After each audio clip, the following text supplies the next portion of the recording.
Hey everybody, welcome back to the Love Dogs channel. This video is just a little bit different than what I usually do. It's the first episode in a series that I hope to continue where I sit down and I visit with other backpackers and outdoor athletes and get their insights and their motivations for doing what they do. This first episode is with a trail name Lost and Found. She actually backpacked the Colorado Trail with me a little bit last season, and I got to know her. She's a great person, and I hope you'll enjoy this conversation that I had with her. Just a quick heads up.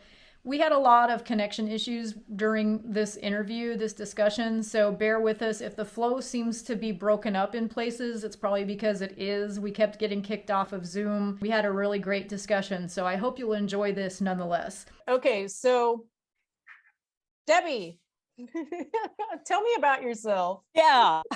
What do you, what kind of backpacking do you do, and where do you like to go? My preference is any place where there are mountains. Unfortunately, living in the center of Oklahoma, there are not many mountains. So I like to go to New Mexico, Colorado, Arizona, Arkansas. And a lot of that's going to be weather dependent, season dependent. But those are the places that I generally enjoy going. What's your favorite trail so far that you've ever done? I am probably going to have to say the Colorado Trail, because even though Really? I've done only a few sections, yes, even though I've only done a few sections, and even though the last trip was ill-fated, still, I like it because, yeah, ill-fated, that's a good way to put it. Ill-fated only if you look at it as we had to get off trail. Ill-fated could have been a completely different definition, which I'm glad it was not. That is very I mean, true. we both did walk off trail, so that's not ill-fated in my opinion. That's true. That's true. Let's just say it was a plan that did not turn out the way we wanted it to turn out, but Right. You know what? That's some of the beauty of backpacking is that you're constantly reevaluating the situation, troubleshooting, coming up with a plan that's intelligent and safe, which is one of the things I like about backpacking. Yes, I love that. But the reason I like the Colorado Trail is because it's fairly diverse. You know, there are times when you're up high in your elevation and it looks completely different than when you're down lower and you're close to rushing water, and it's challenging. And one of the other things that I like about backpacking is the challenge. So so far I think the Colorado Trail, but I haven't I would love to experience some others, like the maybe the Arizona Trail. I think that one sounds good. So yeah, that's on my list I may have a new favorite the next time. I think, you know, we had talked about trying to do the Lone Star hiking trail. And I think the more I look at that one, the more I lose interest in it a little bit. And I think it's just because it's not as remote as I typically like my trails to be. Yeah, of course I have the dogs to consider, and there has been a lot of chatter online about there being loose dogs on that Lone Star hiking trail and stuff like that. So maybe that's not a problem anymore, but that's definitely kept me away from it. Yeah, like I said, watching these people on YouTube that are doing the Arizona Trail right now, to me, that's piqued my interest in the AZT for sure. I would absolutely love to do the CDT in sections as I could with the dogs, but I don't think that I would want to do grizzly country by myself with two dogs. Maybe not. I think I would I would want to do it with someone or several someones. Yeah. Well, that's true. And that kind of, you know, that goes back to making wise and safe decisions in your planning, in your troubleshooting. And now that I have my four-legged best friend forever, I have to consider things like that as well. So let's see. You had told me something recently that I actually didn't know about you, and that was that you actually started backpacking later in life. And so what got you interested? What got you started backpacking?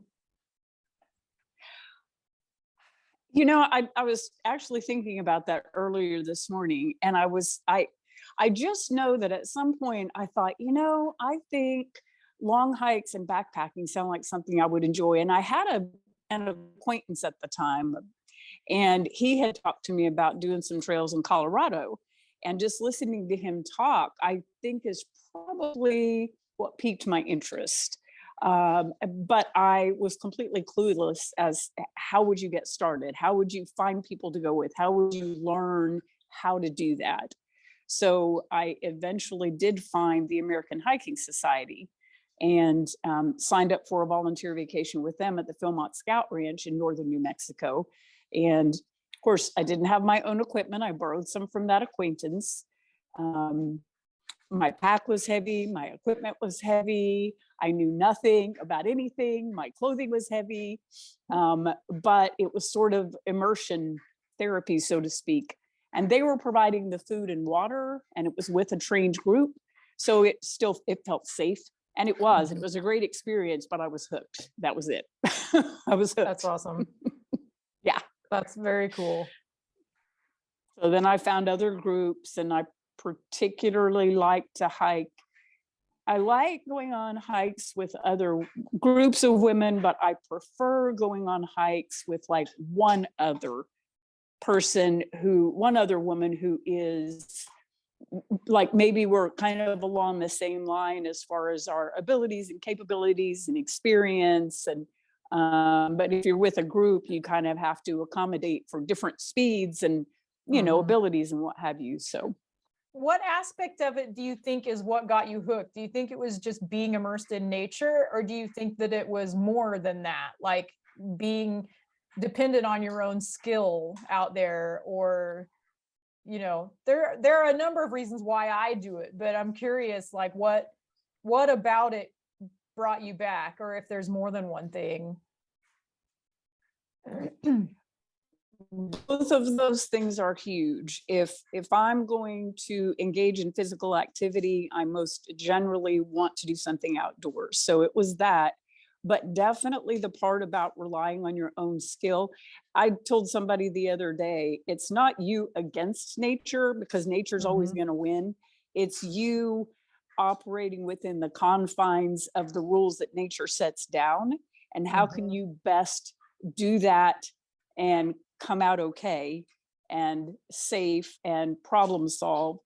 And I just love that aspect of it. How can I do this? And when nature throws something at me, what am I going to do about that?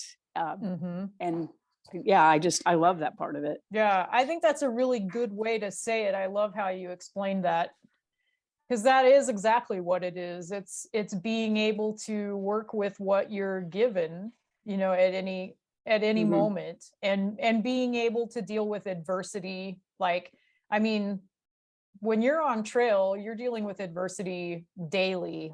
Being able to plan wisely, I mean, do your research and be able to plan, but also like when you're in the moment and things don't go as planned, and say that the water sources that you saw in the CT data book don't exist that season. Right. You have to be able to get by. You have to be able to make something work when stuff like that happens. And you also have to be able to, like when thunderstorms come in or wildlife encounters, like things like that, you just have to be able to think on the fly and do what's best for the situation to keep moving and get out of it, you know. Exactly. So, and not panic. Like, you got to stay calm. Right. Yeah. I think it's funny. Well, and we can talk about this if you want to, but I never will forget when you said when you were sick last season on the trail, one of the things that you said to me after all of that stuck with me was that I stayed so calm. And I thought about that and I was like, I don't know how else to be.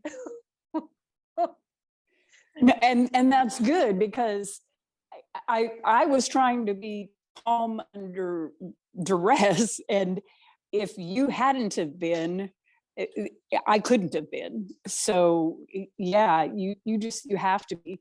I think, but I think that the whole experience of backpacking teaches that, or at least helps you develop that. Yes, I think it does. And I think, and I don't know if this is necessarily true, but I think some of that comes with experience and age. I mean, in my life in general, I'm calmer than I used to be.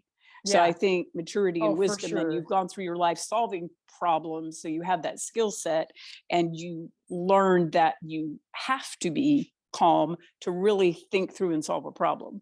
Yes. So yeah, I was glad agree that you with were that. calm. Yeah. Yeah. So nobody knows what we're talking about. That's true. Story. But yeah, I don't know. Do you want to tell that story? Or one of my questions for you was going to be like, what has been one of your scariest moments on trail? Does that qualify? Or have you had a scarier moment? That I don't know that I've had a scarier moment. I think that was only because I didn't know what was going on with me, and I was not 100% sure that we weren't going to have to push our emergency button on the Garmin and say, yeah, somebody come get me. And there was no part of me that wanted to do that. Yeah, I got that from because you want to troubleshoot. Yeah, no part of me wanted to do that. No. So, okay, so I'm going to let you tell the story so people watching know what we're talking about. Oh, okay, but feel free to interject. I'll let you tell it. So we did. So we knew that day was going to be a challenge because we were going to end up at the highest elevation on the Colorado Trail that day. We knew that we had, for me, what would be considered kind of high mileage because we were at elevation. If that was flat ground, what did we have? 11 miles to cover that day? It was 11 or 12. Yeah. I usually try to limit it to 12 because of the dogs. So I don't think it was more than 12, but it was no, right I think so. So we knew that, which wouldn't be challenging on flat ground, not at elevation, et cetera, et cetera. But when you put all the elements together, we had to gather our water, carry that water the entire time because we knew there were no sources between start and finish that day, plus the elevation, plus trying to get at the peak before the storms roll in. It was kind of hot. So we just had a whole lot of things potentially working against us. So we pushed hard as we could. And I remember we counted our steps, like so many steps, take a break, so many steps, because it was that hard. So anyway, long story short, I know that I did not drink enough that day because I knew that we had to conserve water to get us all the way through. And I believe that by the time we got to our destination, I'm certain I was dehydrated. I'm certain my electrolytes were out of balance. And so when we finally got into our tent, I just began having full body muscle spasms, uncontrollable. Yeah. And had you not told me, hey, didn't you tell me you brought some muscle relaxers? I don't know if I ever would have quit spasming, but that seemed to fix it. Still don't know what happened. I just know that I was completely exhausted, and the next day completely exhausted. So that's when we had to make a decision to just hike out, because it just didn't make sense to try to push it beyond that. So yeah, we still didn't know really what the status of water sources were ahead of us either. So yeah, we made the right decision for sure. We did. I just remember, because for me personally, that's the only time I've ever had my finger on the SOS button of my Garmin. It's that in how many years? That is the only time I've ever literally had my thumb on the SOS button. And I remember that you were very hesitant, and I don't blame you, because I've never done it before. I don't actually know how it works. Like, I don't know how expensive it is like to do that. Probably quite. But obviously I would have done it had we really needed to, but I know you were kind of like, well, give me 10 more minutes or whatever. I just remember saying, okay, but Debbie, if you're not better in like 20 minutes, I'm pushing it. Yeah, but and still, in hindsight, I still think we made the right decision We did. because Yeah, I did get better. We did. We did get a good night's rest. We did manage to walk out. Well, part of the time I could walk, part of the time I had to cheat and hitchhike up a hill, but that's okay. Those were great people though. See, and that's part of it too, is just running into other people who help. Like you have to depend on other people. You have to depend on your own knowledge and skill set, but also in certain situations, you have to be able to depend on other people. You have to be willing to say, okay, yeah, I'll jump in the back of your four-wheeler. Let's go. Yes. I'm tapped out. And I don't know you, but thank you. And you have to be willing to help other people. I mean, I've been in a situation where I've done that too, where I've been on trail and, I come across someone that's like, yeah, I drank all my water. I haven't had any water in a while. And I'm like, dude, I bring a lot of water. I'll give you some. And that's what, and two, like you do pack extra of everything, not for yourself, but for other people. Like in case you encounter somebody who's injured, like most of my first aid kit, there are things in my first aid kit that I've never, ever used, but I still bring in case somebody else has to use it. And I've given other people things out of my first aid kit before, or, you do have to think about other people you might encounter on trail and what they might need. So yeah, I don't know. It's all part of it. And that's why I love it, is because it really, to me, is how society as a whole should be. But isn't. Just like more, I agree. More aware of your surroundings and the other people and the other like wildlife, non-human aspects of it, and just more willing to be considerate of everything. Yeah, I agree. Maybe it's that ideal that isn't achieved in regular society, but you get out like that and you almost feel like it is. I don't know. Yeah. Well, it's because you're stripped down to like the very basics. Yeah. I mean, you don't have all these other stressors and all of these other parts that screw everything up. Yeah, absolutely. It is, even though you are constantly troubleshooting and coming up with obstacles and what have you, it's not that kind of stress like you have in your day in, day out, everyday life. It is completely different. I feel like backpacking is somewhat similar to like my military experience, in that you're in a situation that if you're not both skilled yourself and willing to depend on someone else who might be more skilled out there, then things could go really badly very quickly. Especially if you're in an area like the Colorado Trail where you're very remote. Like some sections of that trail are like 50 or 60 miles from the nearest town, and very difficult to get to. My cousin came out and visited from Pennsylvania, and he was just completely clueless. Like, why would you want to put yourself through that? None of that sounds fun. You're tired, you're hot. The weather's not always on your side. You got sick when you were out there. Like, why would you want to do that? But trying to put it into words how you depend on the person that you're with or other people out there. It is very hard to explain, because there's not another circumstance in real life where it feels that way. Yeah, it is hard to explain. And it's empowering, I think, to a certain degree. Yes. To be able I use that word a lot.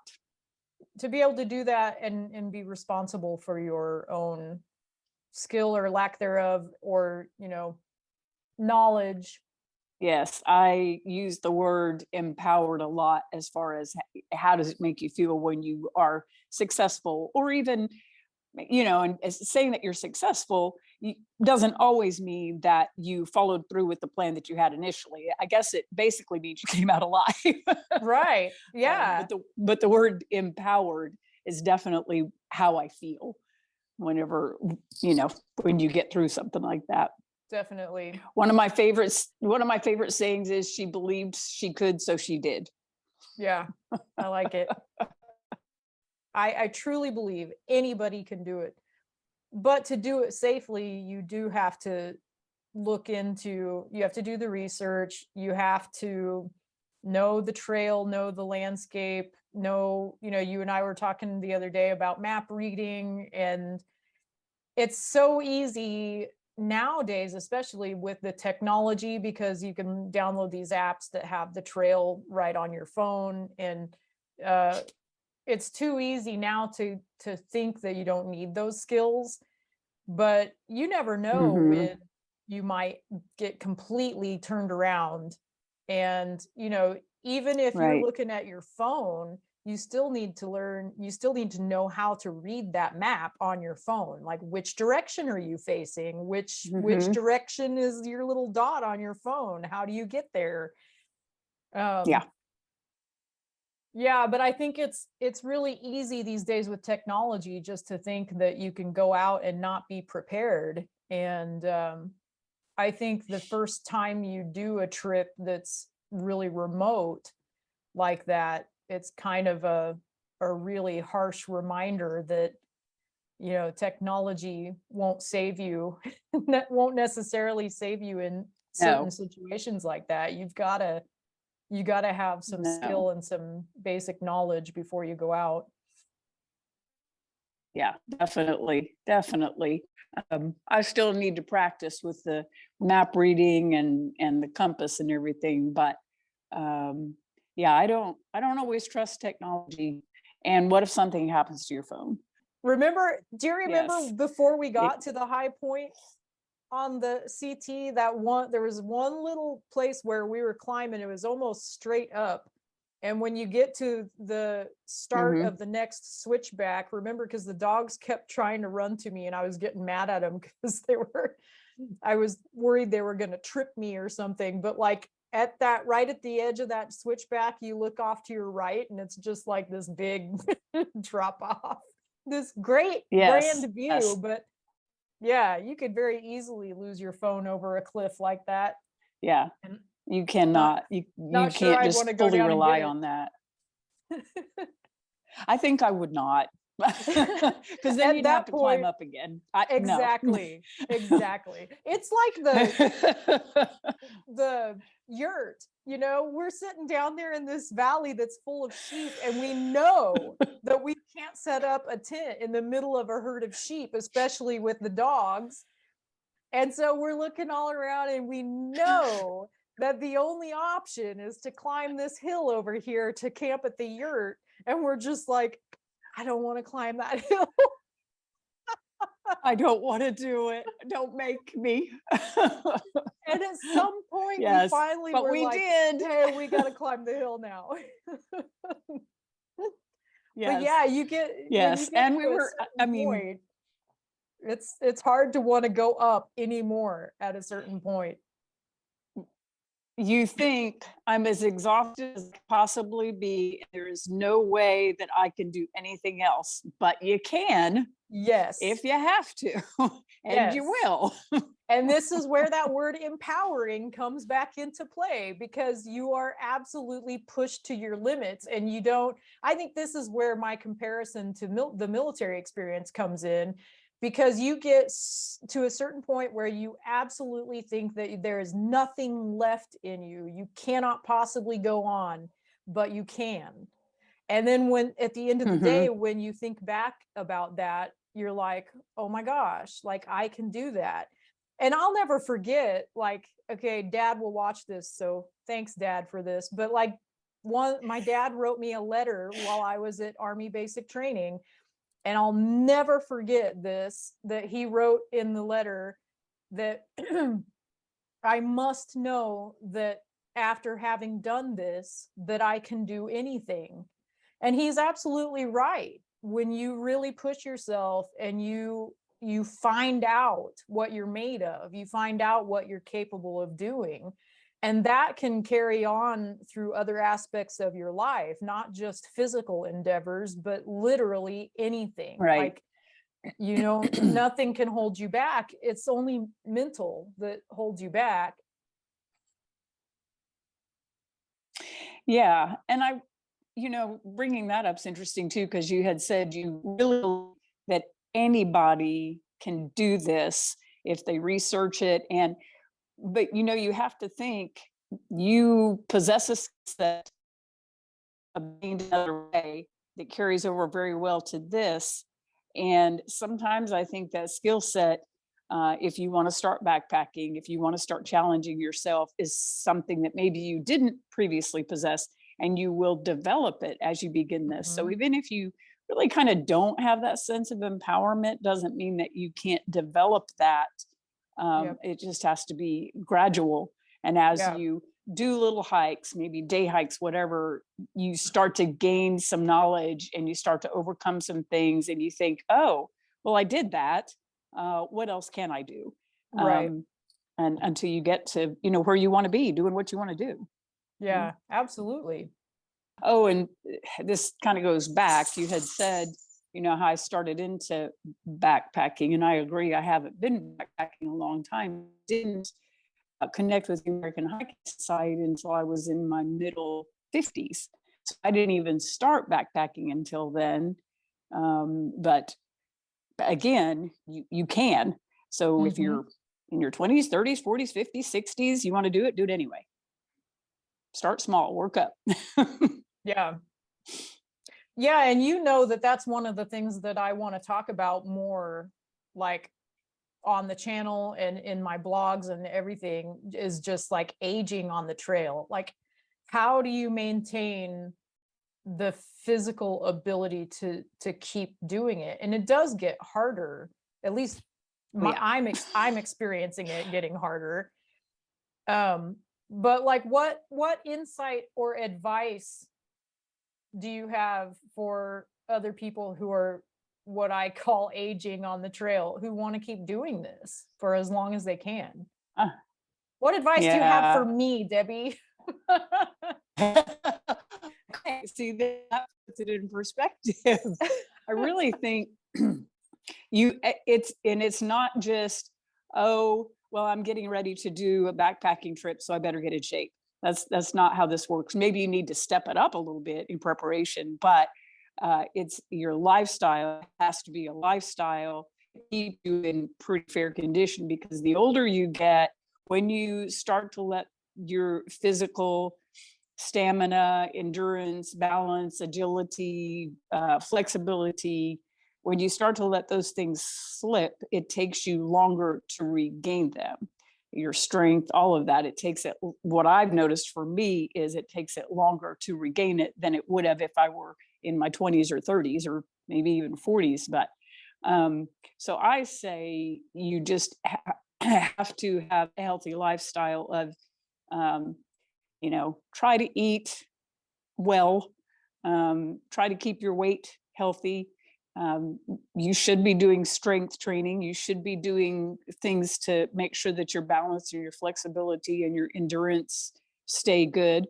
And then prior to something that you're going to do, you might just step it up a little bit somehow. For me, the thing is, I know I'm not going to recover as quickly. I know I can't cover as many miles, but that's okay. You also have to set realistic expectations, and they may be different than if you've been doing this a while. Your realistic expectations may be different than they were previously, and that's okay. It has to be okay, because it's either that or you quit. Don't do that. Just adapt. Trekking poles. I think you got to use trekking poles. Maybe you didn't think you needed them. Yeah, I think the way you stated that is a really important thing to remember, is just that, you really do only have two choices. You either accept the fact that you have to make accommodations for yourself as you age as necessary, or you quit doing it. And that's really poignant for me, because for me, quitting is not an option. So it really only leaves the other option, which is you've got to accept that you're not going to be able to do what you did 10 or 20 years ago. Really, what I experience is I'm proud of myself for constantly seeing the challenge and saying, okay, I'm going to try. How will I be? Maybe I thought I could do this many miles and I couldn't. That's okay. I'm proud of myself. I'm going to do it anyway. I'm going to do what I can. And I'm proud of myself for even the attempt. I think you have to do that. You have to be realistic and mentally just say, but I'm proud of myself for doing that. Yeah. So you have to you have to remain optimistic. You have to be proud of yourself. You have to kind of have that good mental attitude, or it's not going to happen, I think. Because I think in my experience, the more frustrated I get, the harder it gets. Yeah. You just can't stay there. And I look around and I think to myself, okay, other women my age, are they doing these things? Not of them. So, okay, I'm doing pretty good then. I'm doing pretty good. So I'm going to keep going. Right. Yeah. Yeah. So attitude is everything. Do you remember when we got off trail and Harvey, who, for those who don't know, Harvey is a local who came to pick us up and got us off trail and took us back to our vehicle when we got off trail last year. He's 80 years old. And when he picked us up, yes, he told us that he was getting ready to climb a 14er for his 80th birthday. I remember asking him, "What is your secret?" And his response was, "Keep moving and keep smiling."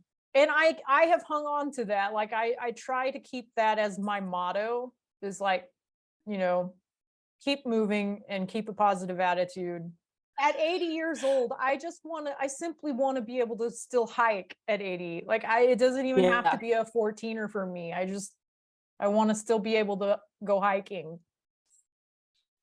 Absolutely. That's what I keep in mind. I don't know what I'll be able to do, but I don't intend to quit hiking. Yeah.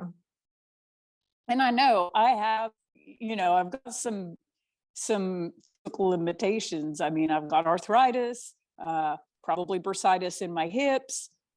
But, to the point of keep moving, that's when you want to keep moving. You stop moving, then you are done.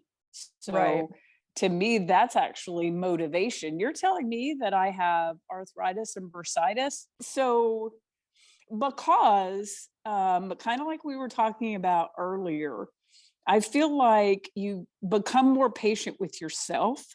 You know that, there are going to be some limitations. So you become more patient with yourself. And I think maybe just life has taught you circumstances. And this might sound really stupid, but I also think to myself, if something terrible happens to me, it happened while I was doing something that I love, and I'm okay with that. I think that all the time. It's okay. I'm not sitting around wishing I was doing something that I love to be doing. I'm doing it, and I realize there's an inherent danger in that, but it's a risk worth taking. And also, maybe in the season of life, I get a little bit not raising children. So, you don't have that constraint. Maybe your work is more accommodating, depending on where you are in your career. By this stage, maybe your work hours are better and you can do things. Maybe financially, you're at that point where you can begin to acquire good gear. So, I mean, there are kind of some advantages to to that aging and still to keep going like that. Yeah. I have to be honest with you, as someone who has a lot of student loan debt, that's one of my motivations for staying active as long as I can, because I won't be free of student loan debt until I'm 62. So I have to keep moving. I have to be able to do this when I'm 62, because that's when I'll be absolutely debt free and able to do it more. Yeah. So that's part of my motivation. It is. And I think about that a lot. I also, you might find yourself too, as you're getting older, taking care of parents who are getting older too. So I feel like I have to continue to stay healthy so that once, the caregiving role is less or doesn't exist anymore, am I still going to maintain my health enough to keep doing these things? So that's motivation to keep staying in shape and keep doing things. Yeah. We're talking about aging on the trail. And one thing that I've noticed significantly in the last decade is that, you mentioned you don't recover as quickly. And I would add to that, you hurt more at the end of the day, because that's what I'm feeling. And I know that, I'm going to try to make I was just talking to my mom about this yesterday, actually. Like, I'm going to try to cut more sugar out of my diet, because I feel like that's causing some issues for me now that it didn't cause when I was younger. But like at the end of a day on trail now, I hurt so badly that I'm laying there thinking, I don't know how I can hike in the morning. But somehow you get up the next day and you're like ready to go. You're just like, okay, let's do this. And you may still hurt a little bit, but yeah, I definitely have noticed that at the end of the day, when I'm in the tent, and it is when you stop moving, you don't feel it until you stop moving. But when I'm in the tent at the end of the day, I hurt so much more than I used to. But we still want to do it. We wake up the next day. Yeah. And, even when we got off the trail and we were thinking, man, maybe this is too much for me. Maybe I can't do this anymore. Like literally the next day, you're like, okay, when can I get back out there? Yeah, it is. It's ridiculous. And if you've never experienced it, there's no way you can explain it and have somebody understand it. It is really difficult to explain. It is. To your point of cutting out sugar, I did that about 2 months ago. My sugar intake for any given day is very minimal, added sugars, I'll say. Added sugars. And I have noticed a big difference in the inflammation, which that's why I did it. When I cut it out, it not only helps with inflammation and pain, it also made my digestive system happier. So I feel like it's huge. We sort of mentioned eating better as you get older is probably becomes more important, but that's one of the things I'm a firm believer now that keeping your sugar intake to a minimum is huge. Okay, so along the same lines of aging on trail, what is your most prized piece of gear that you would not have even considered a few years ago? It's probably trekking poles. Okay, that's what I was gonna say. That's what I thought you would say. Because they're like, they save your knees going downhill. They help propel you, give you a boost uphill, even on the flat. And they've saved my bacon from a fall on more than one occasion. So yeah, trekking poles. For me, like right now, I'd have to say it's the umbrella, but I haven't quite figured out how to get it fastened to my backpack to where it doesn't get, like when you're going uphill and you can't see in front of you because the umbrella is over your eyes too much. I haven't quite figured out that yet. Yeah, we had that issue. Yeah, we need to figure that out. Yeah, but several years ago, I I did scoff at that idea. Like I saw it and I thought, hiking with an umbrella attached to your backpack.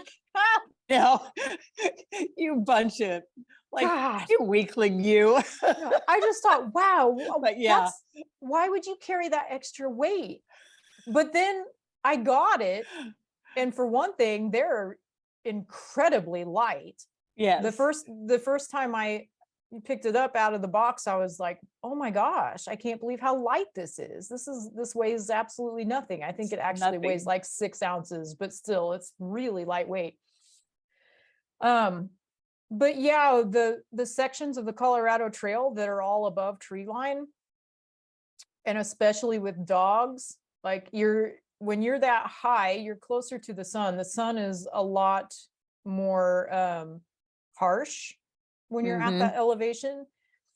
And for me and my asthma, like the hotter I get, the more issue breathing I have. And also with the dogs, like Jaffe is very dark. And so when we're above tree line and it gets to be pretty warm like that, I worry about him. And boy, he figured out the umbrella really quick. We take little breaks and he runs right underneath it. So I would say the umbrella is that's for me the piece of gear that I years ago would have scoffed at, but now I love it. Yeah. So yeah, I when you said we're getting one, and I was like, it's not that expensive. I'm going to try that, and I agree. It is helpful. Yeah, at least when you're above tree line, when you don't have the shade, the cover of the trees, it really is beneficial. Definitely. So let's see, any wildlife encounters that have been kind of scary or interesting but not scary. And actually, the only bear that I've seen, I was actually backpacking in New Mexico, but we had actually taken our water up to cache it at where our destination would be the next day. And coming down in the vehicle, there was a bear in the road, and we stood and watched him. But I've never been in a situation where, oh my goodness, there's a bear. So nothing like face to face, head on scary. Nope. Yeah, but you can't discount the possibilities, right? When I had Monty, and I wouldn't even have seen it had Monty not stopped and looked off to the left. And this is one reason why I don't start hiking before the sun comes up anymore. I used to, because I'm a slow hiker, and so I used to actually get up before the sun and start moving so that I could get to the high point before the storms rolled in and get off of it and all of that. It's a good plan. It's a great plan. However, wildlife are more active before the sun comes up and after it goes down. Right. And so this one particular morning, Monty and I were headed down trail. It was still dark. I had my headlamp on, and just all of a sudden Monty stopped and looked to her left off the trail. And so I turned and looked left, and my headlamp illuminated a mountain lion, probably 15 feet off trail or so. And That's pretty close. Yeah, it was really close, but it was eating something on the ground. So it had caught its breakfast and was eating. And I just instantaneously turned back to the trail and said, okay, let's go, Monty, let's go. And we kept walking. And of course, I know that mountain lions are known to stalk people. And so I did turn around and look behind me for the next couple of miles, but it was eating breakfast. It didn't have any interest in us. Now, if it hadn't been eating breakfast, it might have been a different story. They might have thought you were going to be breakfast. Or Monty, at least. Like, I worry backpacking with dogs that sometimes wildlife will react to my dogs, even if they wouldn't have ordinarily reacted to a human. or like, right. I don't know. But yeah, in that particular situation, I actually wasn't even really that scared. I think because it was eating, and I knew that if we just kept walking, that we'd probably be okay. I did not dawdle, as they say. Did not dawdle. No. It wasn't a good time to pull out the camera and start taking pictures. Definitely didn't try to video that. Didn't try to take a picture. Yeah, just keep walking. No, I haven't had a situation where I have felt threatened by any kind of wildlife. I mean, I'm sure they're out there watching me, but I haven't seen them. Yeah. There was a time where I actually brought a trail cam because I kept hearing things overnight and I really wanted to find out what they were. And so one season I packed a trail cam and I set it up at night. And the only thing I got on it was me getting up to go pee. So I don't know.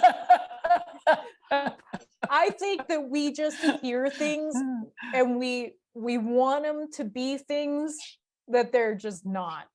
Like, I mean, yes, you could hear a squirrel scurrying across the tree branch and think that it's a mountain lion or a bear or something, you know? Yes.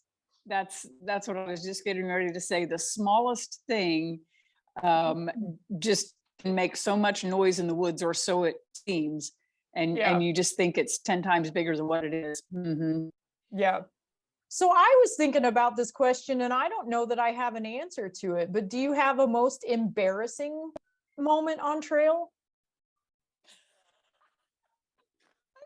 Okay, I'd take that as a yes. I knew that's what you were gonna say. Ruby and I were out doing a day hike the other day. Is it okay to talk about a day hike instead of sure. Backpacking? Okay, I think so. We're Fair out game. day hiking.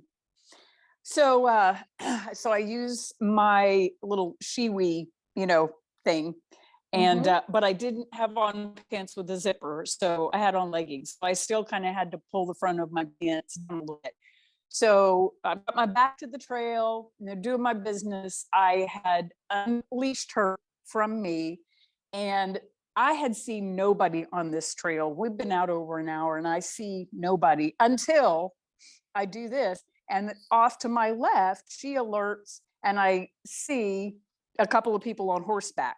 And she goes crazy around horses. I'm thinking, oh no, well, I'm in the middle of doing business. So I drop my shiwi, I pull up my pants. The flow has still not stopped.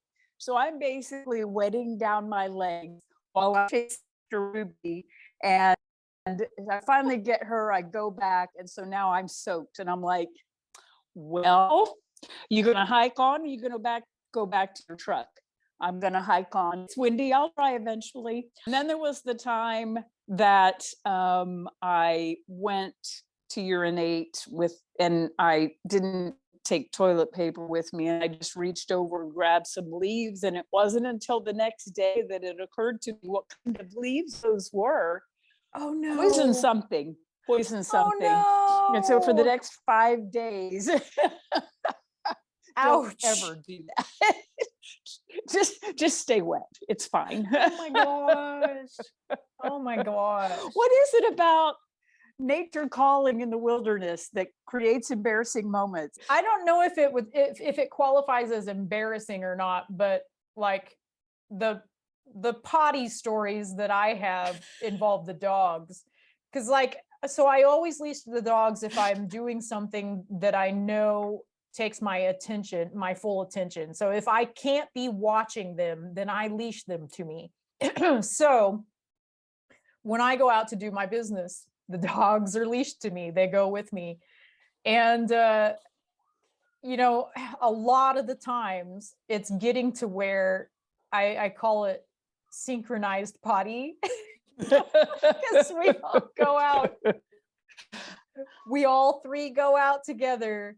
And they know the mama's going to go potty. So let's go potty too. And so there have been times where all three of us are doing our business at the same time. But I have to say, sometimes that works in my favor sometimes because I've already dug a cat hole for me. And if they're right there Right. next to me doing their business, all I got to do is find a stick or something and just scoop theirs over in my cat hole, and it's all good. There you go. There It you go. I works. need to teach Ruby to do that. Yes, I'm going to have to teach Ruby.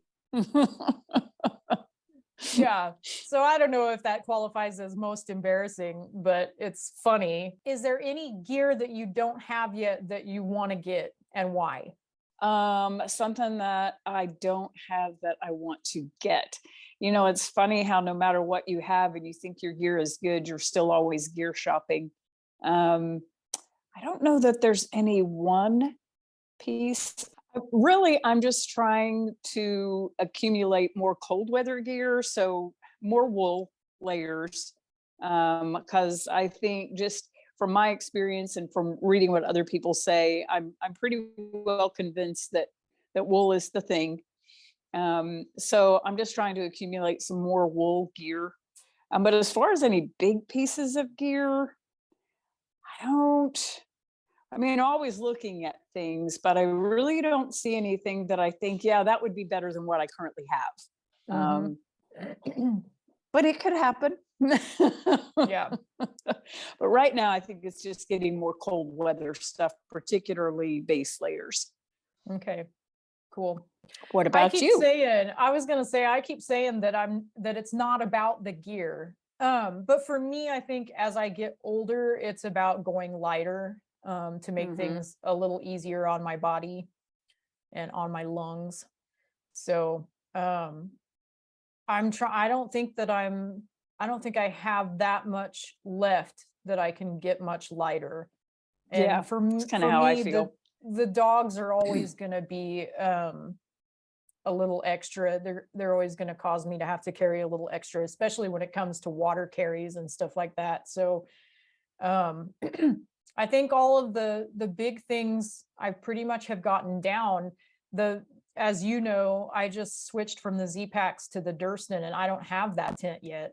So that'll be the big change that, I don't know if it's going to work yet or not. I'll know when I get it. It's supposed to come next month. I know, I'm excited for you.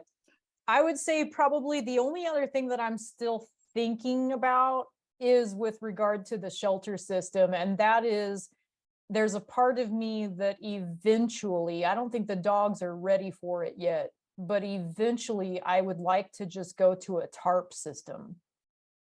So like maybe a tarp and a footprint, and that's it. But I've been looking at the Durston, like the Durston has a tent setup where you can set it up with the fly only. So that's good. That's the only other thing that I'm looking at that I may eventually down the road switch to, but it may be a little while. Now I have looked at, and again, it's because my hips hurt so much. I have kind of explored hammock camping, but I don't know how that would work with Ruby. I don't know how she would feel in a hammock, or they make something called a pup tent that you can pitch, and actually you connect it to the cable, your guy line, or not your guy line, but your ridge line. So I don't know. I've thought about that, but I've got all this gear for tent camping, and I think, if I start over again with hammock, that's a lot of money. What if I don't like it? So I'm not really sure about that. I have been thinking about going back to a closed cell foam pad, maybe on top of the 1/8" foam. Because I don't know if you remember, but last season I carried that 1/8" foam mostly for the dogs. But I ended up not airing up my pad, I don't think, the whole trip last season. And I did fine. Now, it was probably because I didn't think it was that cold. And sometimes on the CT, it can get really cold. But my issue, as I'm finding as I get older, those air pads are not comfortable. I wake up with hip problems. My hips just hurt when I sleep on those pads. So I'm considering going back to just a foam pad. Yeah, I may have to try something like that. I actually got an injection in one of my hips yesterday in preparation for this upcoming trip. So we'll see if that helps. Ouch. It really wasn't that bad. Really? It really wasn't. I thought it would be, but it wasn't that bad. And it'll be definitely worth it if it helps. Yeah, because you'll have to let me know. But they say I will. They say that that's the whole thing about hammock camping is if you read people who are having trouble getting comfortable on the ground say that that's by far more comfortable. So I think I'm going to do what you said though, and hang that hammock and play around with the hang of it. And just kind of see how that feels, and then just figure out what's going to work for Ruby. Can she be in the hammock with me? Would it scare her? Would she sleep in a tent underneath it? Just kind of have to figure that out. Yeah. Is there anything you want to talk about that we haven't? No, when I was kind of thinking through what we might talk about, I think you've hit all of that, and then some. And then really. And then some, which has been good. It's been fun. And see, I told you I was nervous, but I knew as soon as you started talking and asking questions, I'd be fine. I think I was more nervous than you. It seemed like you were not nervous at all. Like I said, it's because you're easy to talk to. So when I get nervous, I lose my words. It's like, what was the word? What is that word? I don't know. Suddenly I don't speak English. I don't know what I speak. One of my YouTube subscribers asked in a comment months ago if I could talk more about the mental benefits of being out in nature. And so let's talk about that for whatever time before the Zoom lady kicks us off again. Yeah. So, like, what do you think? I mean, me personally, I think that's a significant part of why I do it. Oh yeah.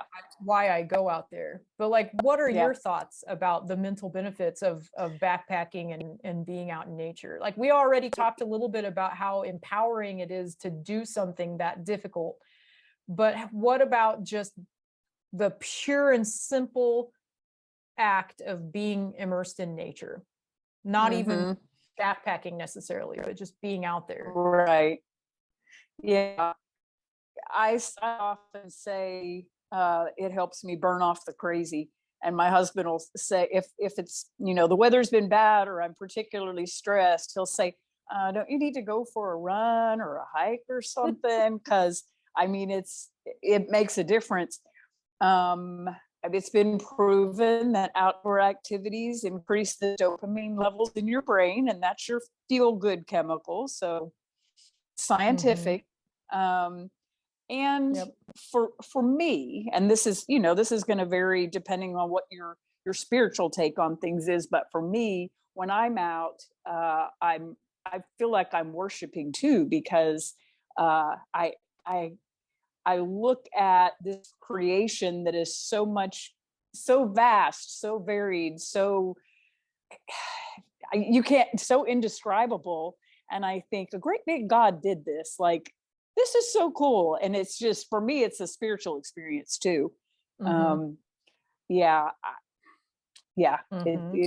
feel better. My daughter, case in point, she's not an outdoor person, but she will tell me that on those occasions when she gets out and takes the dog for a walk or something, she's like, yeah, that really does feel good. Yeah, it really does. Absolutely. Yeah. Yep. It's huge. I think a lot of it too is just getting outside of your head. And maybe that's not the right way to say it, because I do feel like backpacking, you're inside your head a lot. I mean, you definitely have to be okay with yourself to go on a backpacking trip, because you're walking and you are inside your head a lot. But at the same time, I guess what I mean by it gets you outside of your head is you can't not notice this huge world around you that is so, as you said, is just so stunningly beautiful. And, you know, you might see some deer off in the field in the distance, or like even my encounter with the mountain lion. I mean, I'm not going to get that walking down my street here in Lubbock. I mean, you can still get nature walking in your neighborhood, of course, but like, I feel like there's this sense of awe when you're out there. It really puts your life in perspective, you know? It's kind of Yes. like, I get the same effect when I fly in a plane, actually, you know, when you look out the plane window and you see how insignificant you are in the bigger picture, and how insignificant the things Hmm. that you think happen to you are. Yes, absolutely. You do. You do. You see how insignificant you are, but at the same time, I feel significant because I get to be a part of all that. So it's, Right. yeah, yeah. Yeah, it's like Hmm. it puts things in perspective. Like, yes, Definitely. you are a part of this, but you aren't the show. You No, know, you are not the you're show. you're not the only one. You're not the only living being in this grand adventure. Yeah, Um, absolutely. yeah. I think if I were in a situation, I've thought about this, if I were in a situation where I was ever bedbound, um, I'm going to leave instructions that my family, at the very least, puts me someplace by some large windows where I can at least Mm, see outside. If I yeah. can't be outside, at least I have to be able to see out there. Yep. Yep. Or wheel in a big screen TV and play back all the photos I've taken and all the videos that I've made of Yes. all my trips, because honestly, like, I'm a photographer, I sell prints, I do art festivals, and I say that that's the way I make a living, but honestly, I do all of this so that someday when I can't, I can look at all of this and remember, and Yeah. say, I did this, I was there, I saw that with my own eyes, you know. And Hmm. yeah, but yeah, I'm And with you. I want to be as close to the outdoors as I can be. And I think a lot of people, a lot of rural people feel this way. I mean, that's why they have moved, you know, out of the cities, and they choose to live somewhere where they're close to the land, they're close to nature, because it makes such a big hmm. difference. And you Yeah, know, it does. yeah. And even if I can't go backpacking necessarily, time constraints, season, whatever, I can go outside, I can walk for miles and miles on the dirt road, and I see Yeah. some of the most interesting things just on a dirt road walk, because Yep. yeah, it's outside. I'm not going to see that inside the house. Yeah, Yeah. Yeah, definitely. Dad, when I go home, Dad and I walk the bluff road, and you know, we identify trees, and Dad looks for arrowheads in the dirt, and a lot of those places, there's a lot of history there, you know. Hmm. Yep. You might be scuffing along the same rocks that somebody headed west scuffed along years and years ago, or Yep. some villain, or who knows. Yeah, Yeah, yeah. If the surroundings could talk, they would tell you some stories. definitely. Well, hopefully I can piece this together and make a decent video out of it. We got kicked off quite a bit, but we had some good conversation though. I think So so, and it's been fun anyway. I love this sort of thing, watching this sort of thing on YouTube, the backpacker chats, but right now most of what I'm seeing is guys. Um, so I'd And they're like going to to, have a different perspective. yeah, I think so. I mean, Mm-hmm. so I'd like to put some more women in the mix, I think. So Yeah, thanks for I being my love the idea. first. You are so welcome. And we can And still try to get together at Paladuro. I was gonna say, it would be kind of fun to do an in-person one. We could talk about different things. We could, Yeah, you know, and we could set up camp and have all night to do it. yeah. I think we should try that. That'd be fun. All right, You sweet. Give the doggies hugs for me. Yeah, give Ruby some kisses. Okay. Well, thanks, Debbie. This was fun.